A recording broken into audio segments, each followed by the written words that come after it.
This episode is going to require a lot of editing.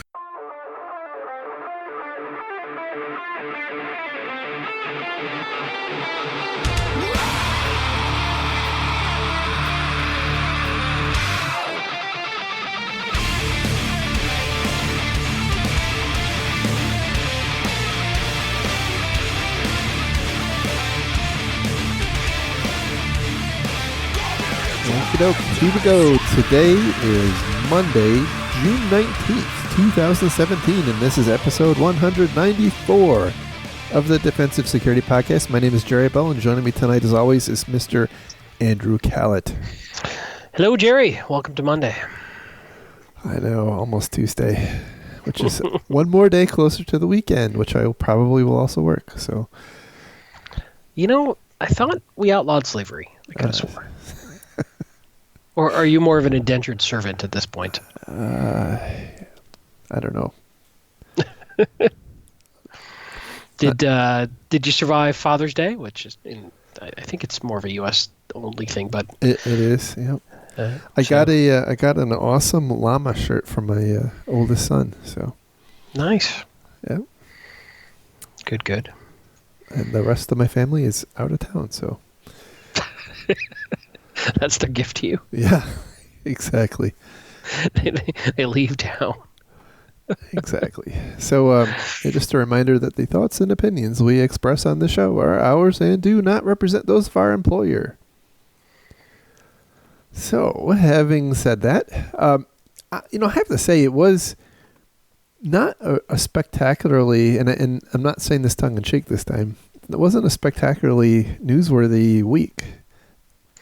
No, there surprisingly. were a couple of interesting things that happened. But. At least we didn't find too many good stories to talk about. So first, the first story we have tonight, and this is a follow-up from a long, long time ago, Heartbleed. So, when Heartbleed hit back in 2014.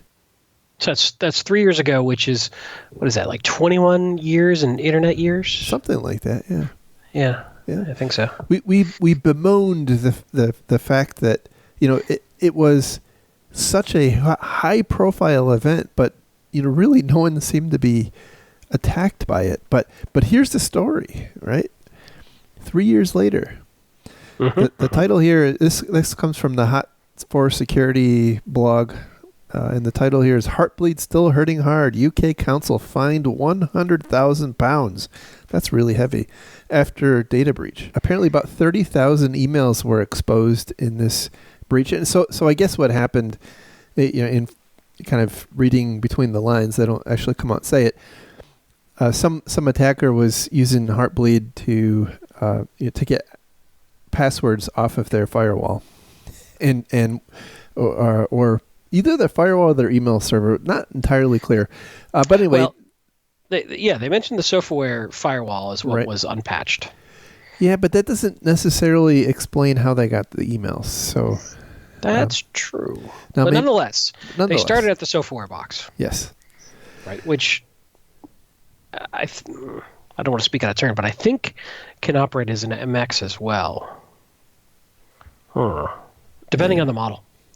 It may have some basic mail security features and can operate as an MX. Well, they say that the attacker informed the council that he had gained access to 16 user mailboxes by exploiting the vulnerability in the vulnerable appliance. So, Anyway, the attacker downloaded 30,000 emails, and now they have a £100,000 fine. So interesting, follow up. It does kind of show that yes, sometimes these big bad bugs that we make fun of actually can have a damaging effect on people. Now, what's not clear to me, by the way, is the timing of this. So they say that the Heartbleed was announced on April 7th, and they have a timeline here that says that on April 17th, the IT department of the city council figured out that their sonic wall was vulnerable. And then on the 22nd of July, I guess they were contacted by the attacker. So it's not entirely clear to me, on what timeline the attack took place. But it was clearly, 2 months, 3 months, right? No, there's an interesting detail in there too, that one of the reasons it didn't get patched is they said that on that April 17th date, the council was in the process of outsourcing the IT services to a third-party company from their internal IT department. Yep. And the vulnerability was overlooked. That never happens. Which is interesting in and of itself, of, things being moved around and outsourced, what sort of things get overlooked. But you would think, in general, a competent outsourced company, one of the first things they would do would be take a inventory and version management of everything out there and figure out what needs to be patched. But what do I know? Well, having a little bit of experience in that particular area, I can tell you that typically the outsourcer is very dependent on the customer in terms of sure providing information, and so a lot of times it can take quite some time after the startup of a new IT outsourcing engagement for all that stuff to be found, and it typically I also will say, organizations usually don't outsource their IT because it's going great, and then they have it completely under control. So, that is often fair enough. It's usually has pre-existing problems, right? By the time they get there. The sad part is this is just going to hit the taxpayers of that city.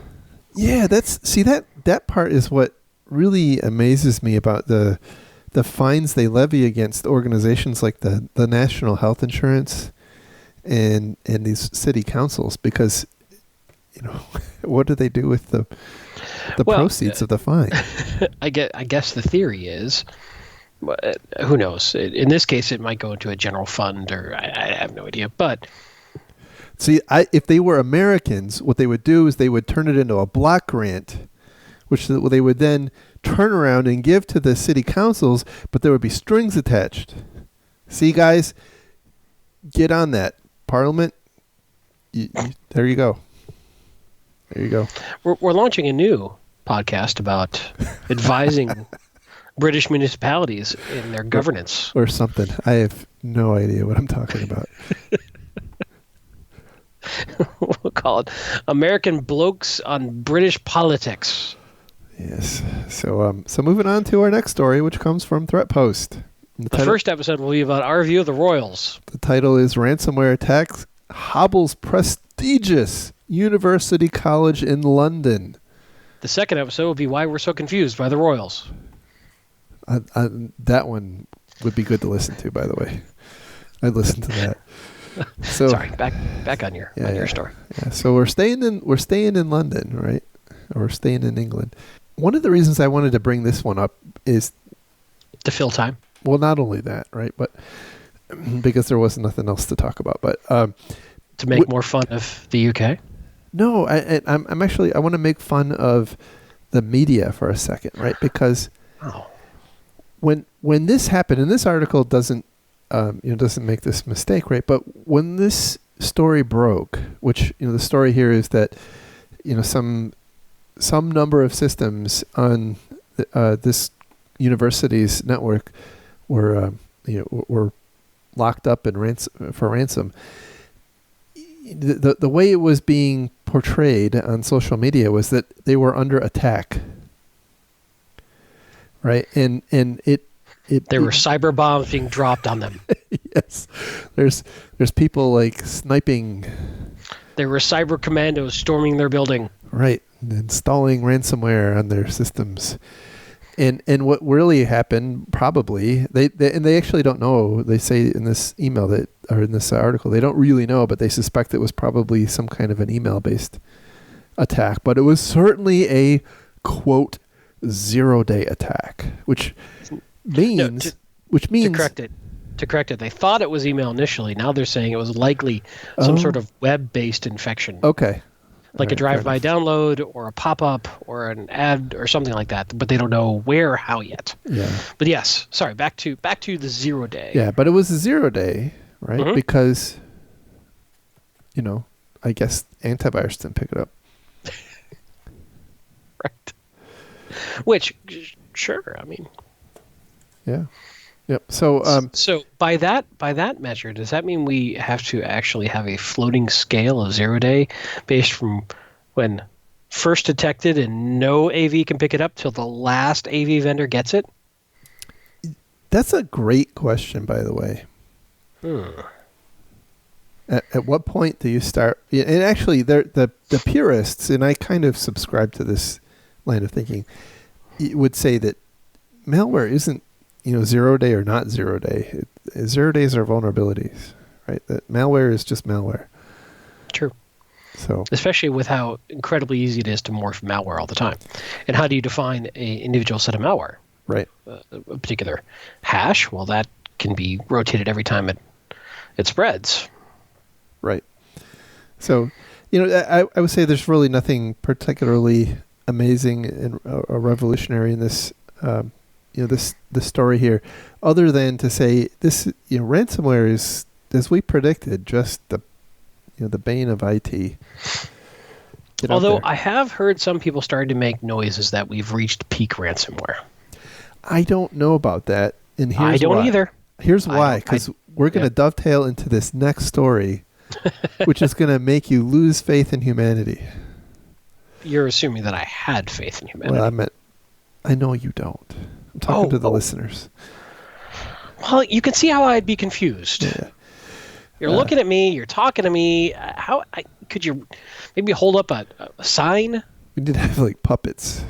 Right. I could point to the puppets. Anyway, the next story comes from SecurityWeek.com. The title is Web Hosting Provider Pays $1 Million to Ransomware Attackers. That's huge. That is a big payout for ransomware. Yeah. So, speaking of peak ransomware, right? Why do people do it, right? It's because it's profitable.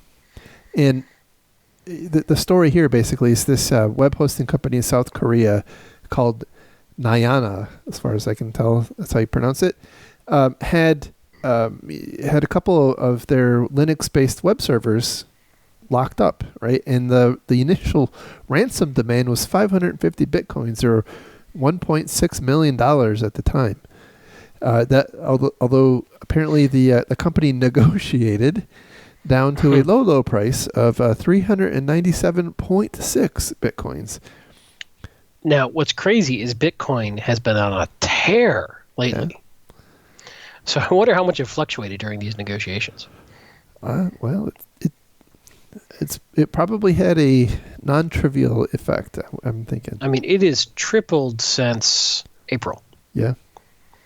That's April nutty. 1st, it was $1,089 per Bitcoin.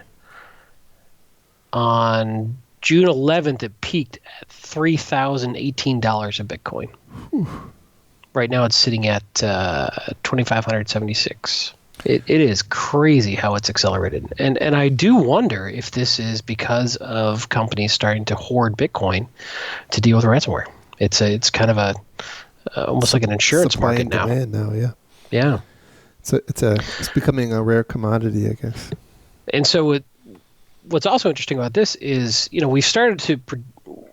we've predicted in the past that this entire ransomware model is based upon trust that you're going to get your files back when you pay. And we're seeing more folks report major ransomware campaigns where they don't get their files back. Yeah, like but in this case. Yeah.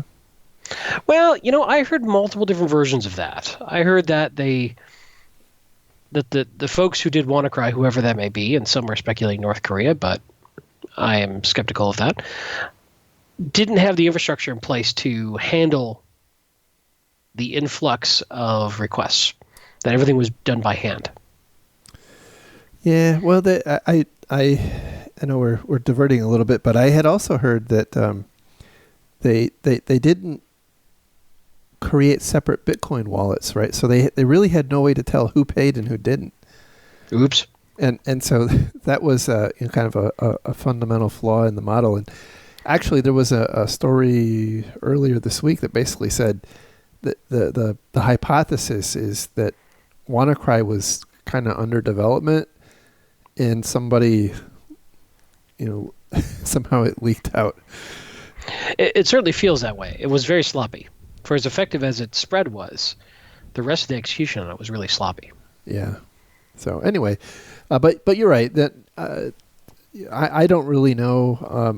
Everything I've read is that nobody, either nobody tried or the people I know, put it this way, the people that I know who got WannaCry didn't have to pay because they had backups.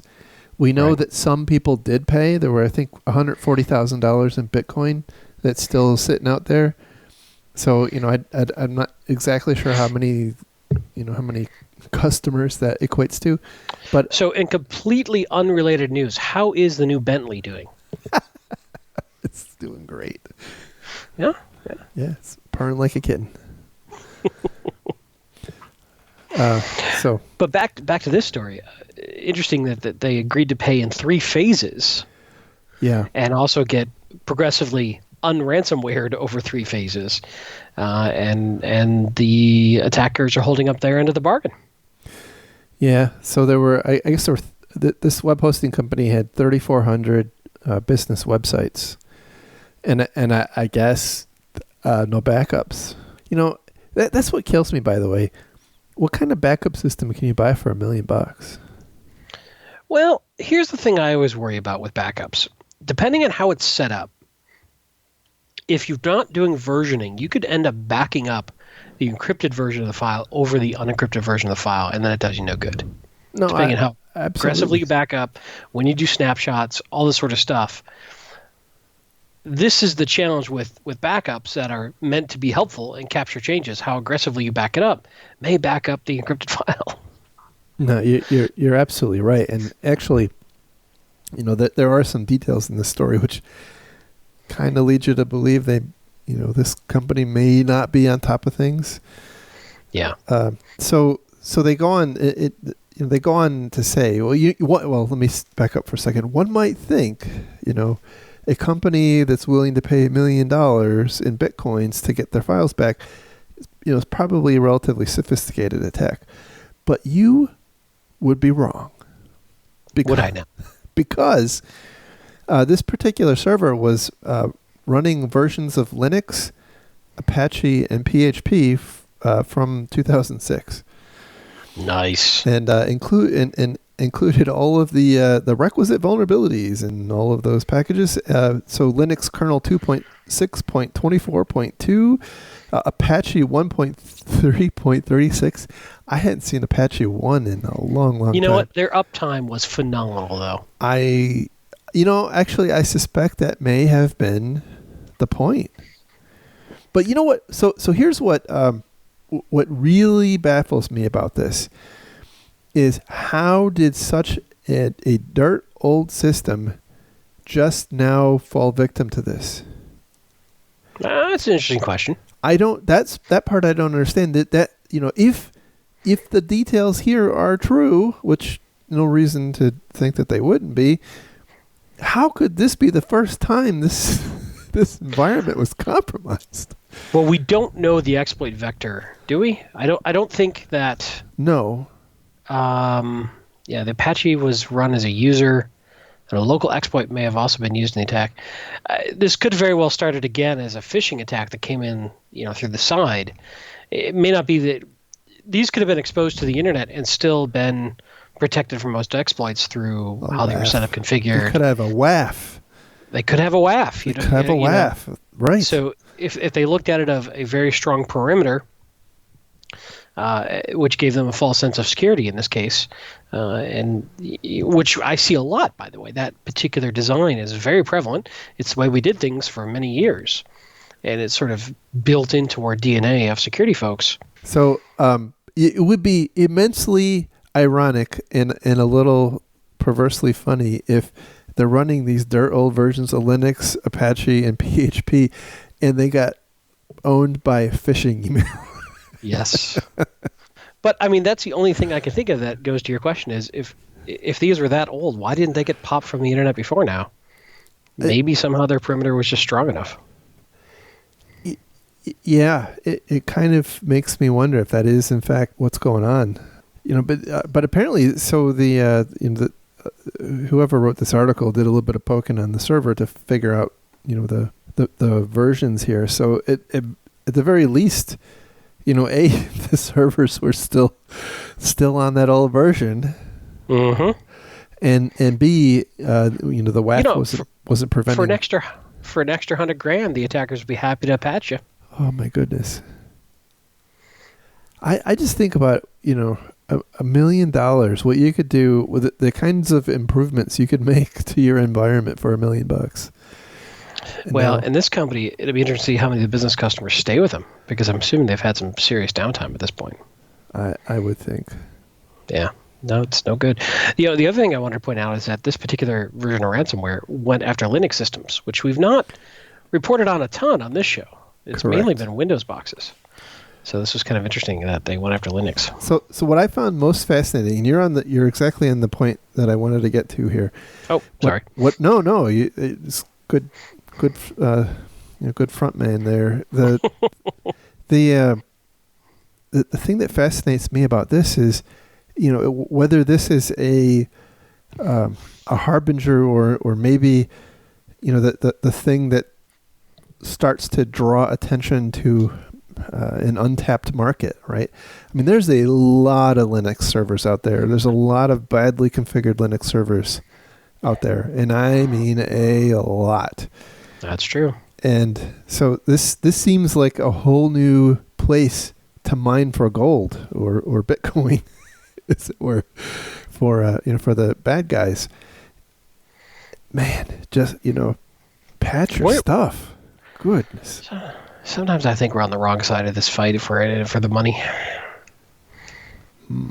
Let's talk after. So anyway, after having this discussion, I'm starting to wonder if the old versions are a red herring and the actual attack happens some other way. Who knows? I mean, without a full forensic analysis of the full attack, it's really tough to know. But it's telling, typically, of their overall hygiene to have such old versions in production. Yeah, wouldn't it be funny if some admin there was being a smartass and they just they changed things so to make it look like it was dirt old? Oh, like false headers reporting back on services? Yeah. That would be pretty funny. It would be. Anyway, moving on to our last story. So this one comes from the InfoSec Engineering blog, which is mine.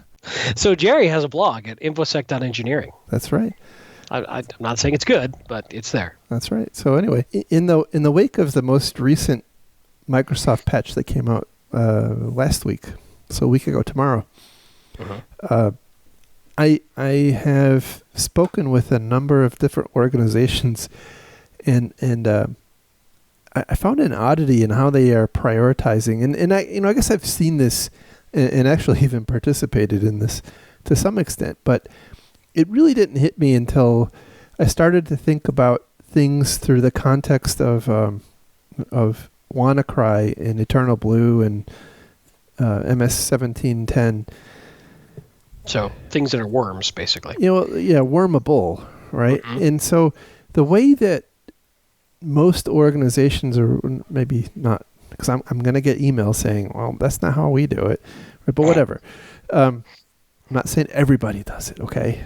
But you're seeing a trend of some. I see a lot of organizations take an approach where they rank order their systems based on risk, and usually at the top is internet facing.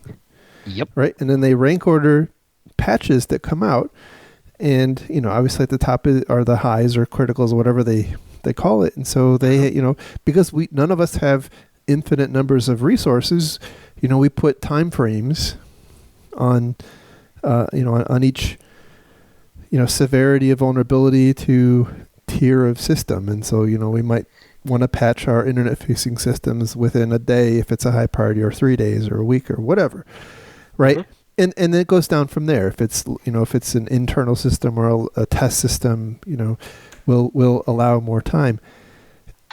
But what strikes me is that it doesn't factor in the context of the vulnerability. And so if you take something like an SMB type vulnerability, it would be different, I guess, if you were exposing SMB to the internet, right? Then you'd be completely justified in saying, well, we should be patching our internet-facing systems, post haste. However, that's almost never the case, and for good reason, right? And so from that perspective, the most exposed systems to, an SMB type vulnerability, in my thinking at least, are kind of the critical production systems that are accessible from your endpoints. And I'm trying to be a little wishy-washy to account for the new cloud world we live in, right? Where there might not be a intranet or whatever, right? The systems that your workstations who are likely going to be the most likely thing to come in contact with a worm, and that would then propagate into some critical system. So in my mind, at least, it's those critical internal servers that that make the most sense to patch. And so anyway, I'm not picking on that particular point. That the general, I'm more on the general case that we should be taking a to some extent kind of a critical look at what is the vulnerability addressing, and is there a different way that we should be thinking about the priority of the systems that we need to apply it to? Yeah, I completely agree with your point. We have designed a static decision tree for reaction to patches based on an old model of attack surface and attack vector. Right. And really what we should be doing is something like an OODA loop, which, if you're not familiar with the OODA loop, it was basically codified by an Air Force colonel, John Boyd, and it really was built around the concept of fighter pilots in combat. And it's observe, orient, decide, act. And so the concept is every time something happens, you observe it, you orient, you decide what you're going to do, and then you act. And in the concept of air-to-air combat, if you could speed up your OODA loop faster than your enemy, you can win. But it's vogue now to take these concepts and scale them up and apply them to business. And you could say that we're not doing an OODA loop on patching. We're not doing an OODA loop on vulnerabilities. We are just simply reacting out of rote of a design that is now out of date. Yeah, exactly. We've created this heuristic that we just it's just become a habit. Well, because it allows you to decentralize it. You don't need smart people in the middle making decisions. You can just say go forth and do. Right. And it worked for many years. Right. But I concur that it is now no longer viable. And this is a challenge, though, because it also was, just like you mentioned, a defense mechanism to overwhelming amount of patches coming in and limited amount of resources. I've got to get some level of prioritization. So it makes perfect sense to prioritize. The problem is we're not rethinking that prioritization. Yeah, exactly. I'm not saying that we have to get away from prioritizing. I think that's forever going to be the case. I mean, until we reach that utopia where we can just patch everything at once, and it's all great.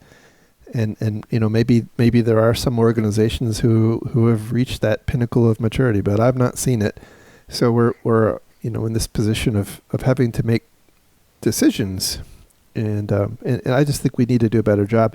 The other thing I noticed. One thing I want to say, too, before we moved off that is part of the challenge I think we're having is that we don't really spend a lot of, at least in most of the organizations I've observed, smart, InfoSec, clueful resources on patching discussion. Right. This is an administration task given to the admins, the system admins. Right.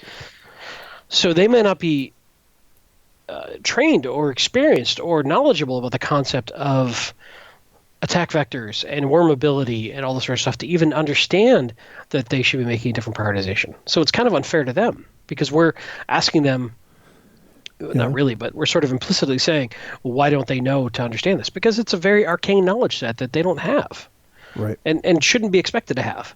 So in many ways, this goes back to, I'm starting to wonder if a centralized IT security organization is not ideal, and we should be embedding smart IT security folks into different portions of the entire IT organization so that they can be there for every decision that goes on and influence that OODA loop within different parts of the organization, as opposed to some sort of top-down hierarchy of only engage security when X, Y, and Z happens.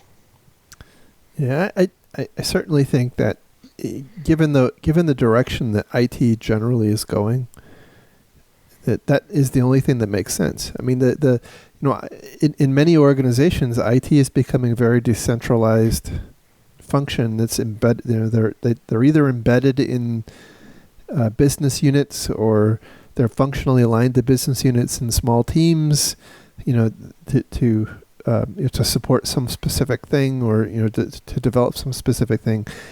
And I think that in general, the monolithic IT function doesn't make sense. Now, having said that, I suspect there are some things that we're really going to have a hard time getting away from, like SOCs and pen testing and stuff like that, where you get economies of scale. But and I think those make sense. I think it's more the day-to-day decision-making that is not being well informed by smart security decisions. Yeah. Because it's an arcane skill set. And I don't know. I could get off on a long rant on this one, and I need to think this through a little more. But something fundamentally, I think, is missing because of how much we keep making the same mistakes over and over again. And the only thing I can come up with at this point is that the folks who are in that decision-making tree aren't being influenced and aren't aware or care or even know about the security implications of the decisions they're making. Right. So, I don't know. They're not incentivized to do that. So, I mean, ultimately, I think the author of this blog just, what does he know? What a jerk. I did have one other quick mention of a story that's late breaking. Apparently, sure. Qualys put this out. Big privilege escalation bug in Unix for many, many, many Unix OSs. Linux, OpenBSD, FreeBSD just came out. Stack Clash is the name of it. Let's say local privilege escalation, right? Yeah. So not a huge deal as an initial attack vector, but privilege escalations are a wonderful thing for the bad guys to have in their basket of tools when they've already established a foothold. Much like earlier, we were talking about that Apache running at that one ransomware victim running as non-admin. But once you pop the user that's running as Apache and you drop to shell, then something like this is very handy to go to root. Yeah, you said it affects kind of basically all Unix. Linux, OpenBSD, FreeBSD. Let's see. OpenBSD? Oh my goodness, Theo has got to be having a heart attack. Solaris as well. Wow. Red Hat, SUSE, Debian, Ubuntu. Holy cow. Let's see. There are some graybeards getting their beards in a knot tonight. But I do have to give Qualys some credit. They did good work without, They didn't put a name on it, did they? They did. But they didn't. They did taunt everybody and get them all worked up in Twitter beforehand and have a countdown clock or anything like that before they released their vulnerability. Oh, you know what? You know why this is happening, right? Summer camp's coming. Indeed. So everybody's got to have something to talk about at summer camp. That's true. That's true. So anyway, just came out. Didn't have a full story worked up on it, but something to look out for. Yeah, and speaking of patching, that new Microsoft vulnerability, I'm not going to say a lot, but I will say go patch. Which one in particular are we talking about? The security advisory 4025685. There are several vulnerabilities in there that seem particularly concerning to me. All right. So Jerry says, go patch. Get ye to the patchery. Get ye to the patchery. Just to be transparent, I fear WannaCry, WannaCry 2 Electric Boogaloo. This time it's personal. That's right. And anyway, so that is the show. Indeed. Hey, can I give a quick humble brag? No. Okay. Go ahead. You sure? Yeah. All right. My book project that I've hinted at is finally out. It's available. Thank you. It was a 2-year project because I suck at it, and I have very patient and wonderful editors. It's online only. It's available exclusively through O'Reilly Safari Online, and it's about managing. It's called Managing Your Digital Legacy. I think we changed the name a few times. So what is the animal? It's an unconnected Cat5 cord. Oh, okay. The original name was Sudden Disconnect. See, that was pretty clever. It was. However, to be completely transparent and honest, it didn't have the same search engine optimization. Yeah, I can see that. Friendliness as managing digital legacies. I can see that. So it's about all about them death, clicks. Yep. Yeah, and preparing for an unexpected death with all of your online properties and passwords, and then if you happen to be going through that, some tips and techniques and tricks to hopefully make it a little easier for you. Good deal. So yeah, I first time I've done. You are an author now. That's awesome. It is. Oddly, it's categorized under the topic of photography on Safari Online right now. We're going to try and get that fixed. I think we confused their topic engine. Okay, that's interesting. I suggested to be under the topic of death and other fun things, but I don't think they have that category on Safari. They declined to agree with my recommendation at this time. Fascinating.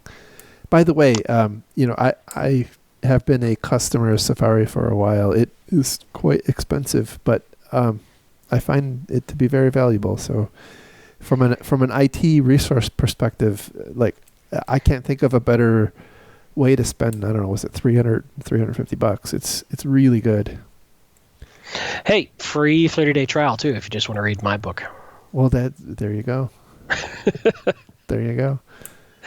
But obviously, as I'm now a paid contributor to Safari Online, I would urge you to sign up. And this is my one paid commentary for the day. I'm just excited. A shill. You're a sellout. That's true. See, I sold out and pumped my own blog, and now anyway. Here we go. It's all downhill from here. The end is nigh. Before you know it, we're going to be advertising for Relief Factor. Jump the shark. Yep. Audible ads, here we come. Oh, maybe Adam Carolla will add us to his podcasting empire. Anyway, I joke. We love you. We will remain independent. It's true.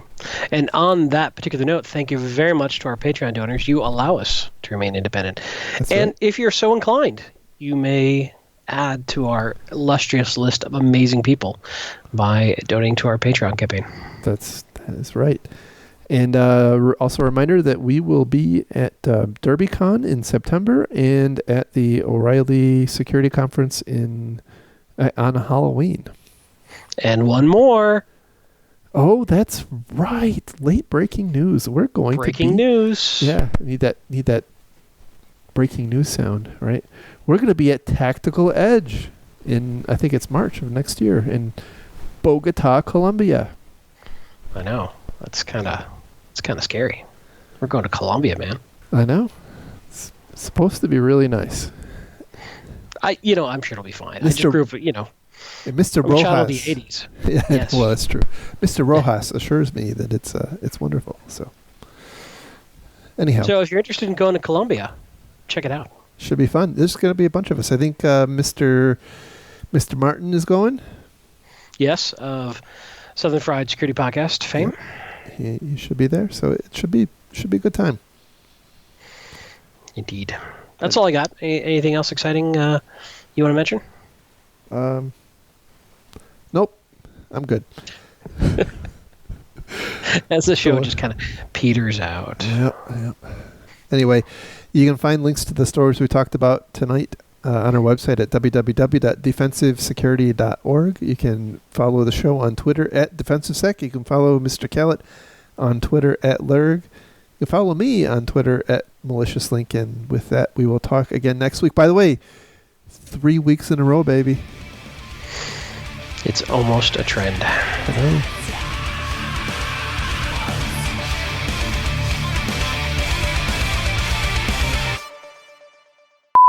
So the deal here is that the Gloucester, I don't know how you say that. My God, you're an American. What? I know. You just offended our entire UK listening audience. Sorry. I'll buy you a pint next time I see y'all. Anyway. Hey, give me that. Sorry. Cat just stole something from my desk she shouldn't have. Hey. This episode is going to require a lot of editing. I'll leave it in. People like to know when Fiona comes for visits. That's she just true. grabbed a toothpick, which I did not need her chewing on. Oh yeah, that's bad news. She was very proud of herself. She's like, "Oh, look what I got! Look what I have, Daddy." I'm like, "No, that's totally bad news." So this one comes from the InfoSecEngineering.com blog, which is mine, and the title is "Improving the Effectiveness of." Okay, hold up. Okay. That's not even your domain name. It is. InfoSecEngineering.com is not your domain. Sorry, infosec.engineering. Yes. I'm going to burn you. I'm going to burn you. Screw up your own humble brag. Fuck. InfoSecEngineering.engineering, right? There we go. Wow.